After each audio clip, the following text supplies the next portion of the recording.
Bom prebral še enkrat v njegovi slovenščini: vsem Slovencom gnado, mir, milost in upravo spoznane Božje skozi Jezusa Kristusa prosim. Ali v današnji slovenščini za vse Slovence prosim milosti, miru, usmiljenja in pravega spoznanja Boga po Jezusu Kristusu. To pravo spoznanje Boga po Jezusu Kristusu je zame jedro vse te knjige, ki leži pred nami. Namreč mi živimo v času tako imenovanega načelnega ekumenizma. Ta ekumenizem je zašel tako daleč, da ga danes uganjamo tudi na državni ravni že, tudi med dvema spoloma.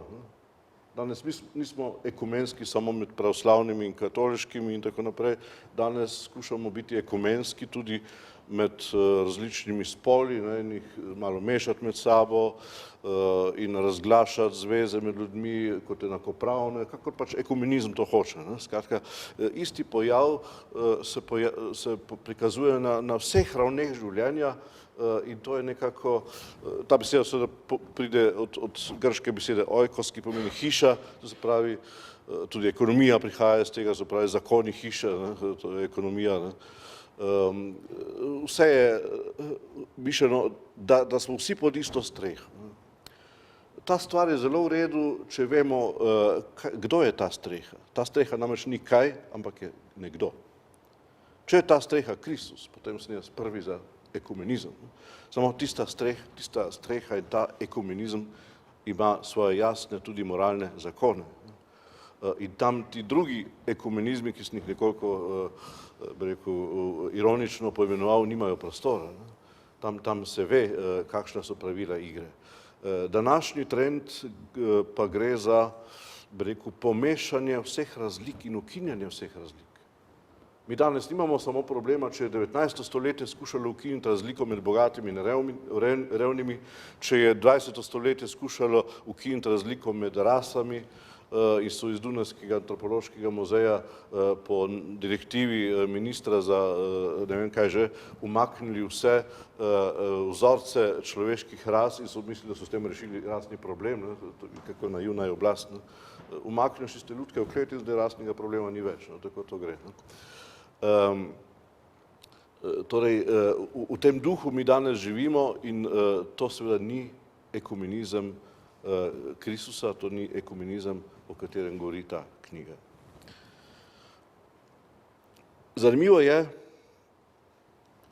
da to spoznanje pravega Boga izhaja pravzaprav že iz prve Mojzesove zapovedi, ki se seveda v Bibliji ne glasi, kakor jo prebiramo v katoliških katekizmih, namreč veruj v enega Boga.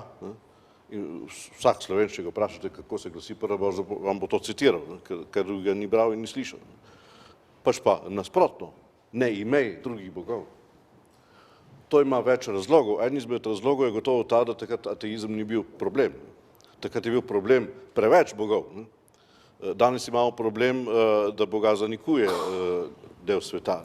Takrat to sploh ni bila ideja, mislim, tako čudnega človeka takrat ni bilo na planetu, da bi zanikoval obstoj nekega nadrazuma, ki si je vse to zamislil. Torej, očividnost Boga, o kateri govori tudi pismo Rimljanom, da je Božja prisotnost očitna v naravi. Torej, on ne govori o dokazih, zanimivo, ampak o očitnosti, to se pravi o evidenci, kar je više kakor dokaz. Kdor je filozofijo študiral, to ve, da pravzaprav dokazi so samo poti do očitnosti. Očitnost je zadnja stopnja spoznanja in nam je Bog očiten v naravi. In zato ta prva zapoved apelira ne na to, da ne sploh verujem, ker to je bilo jasno, samo po sebi umevno, vsak razumen človek je veroval, pač pa problem je bil, ali je ta Bog, v katerega jaz verujem, tak, ki tudi obstaja. In drugič, kako je, zdaj, ali je takih več, ali je samo eden. To sta bili temeljni vprašanji in to vprašanje je razčiščeno že v prvi Božji zapovedi, kakor je Mojzes zapisal. To je zelo važna postavka, mislim, da enkrat razumemo, zakaj je formulacija prav taka, ne pa drugačna. Zakaj ne piše veruj v enega Boga, to je zelo pomembno, ker gre za problem, ki ga je Bog hotel preko Mojzesa takrat z ljudmi razčistiti. To je strašna zadeva. Namreč Danes so skoraj vse države, predvsem pa Zahodna Evropa, kako je z Ameriko, ne vem, nekako soglasne v tem, da načelno so vse religije enakopravne in enakovredne. Koliko sem spremljal potovanja rimskega škofa, predvsem po muslimanskem svetu, sem opazil, da ima on enakovreden Bibliji tudi Koran. To je Vojtiva dokazal tudi s tem, da ga je v Damasku poljubil, to smo lahko vsi videli po televiziji. In tudi pri zadnjem rimskem škofu smo videli, da je tudi molil skupaj z muslimani, zakril hitro svoj križ. Če je kdo videl ta prizor v Carigradu, zelo zanimivo. In tudi sklepi drugega Vatikanskega koncila so nedvomni. Torej tam je dobesedno postavljen islam na isto raven. Namreč oni verujejo po sklepu koncila v istega Boga, kakor kristjani. Jaz upam, da noben razumen musliman se s tem ne bo strinjal. In mislim, da imam kar prav tu. Musliman ni tako naivn, da bi na to padel. In tudi kristjani se s tem ne moremo strinjati. Torej, mi ne verujemo v istega Boga. In zato je ta točka strašno pomembna. Namreč, kdo je ta Bog, ki resnično obstaja? Kajti v Boga verjame praktično vsak, tudi ateist, samo on Bogu reče drugače. Včasih mu reče materija, včasih mu reče zgodovinska nujnost, včasih mu reče dialektika, kakorkoli že. Ampak v nekega Boga veruje vsak človek, vsako živo bitje, torej vsako misleče bitje.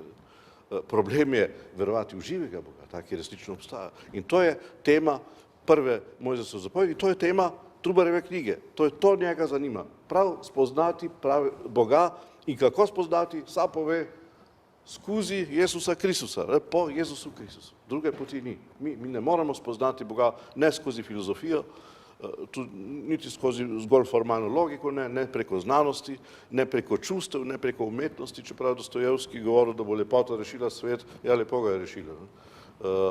Torej, ni nobene druge poti, ni kraljeve poti, kakor pravijo Grki za matematiko, tako tudi mi lahko rečemo, ni kraljeve poti za odrešenje, ampak je samo spoznanje pravega Boga po Jezusu Kristusu. Toliko o tem.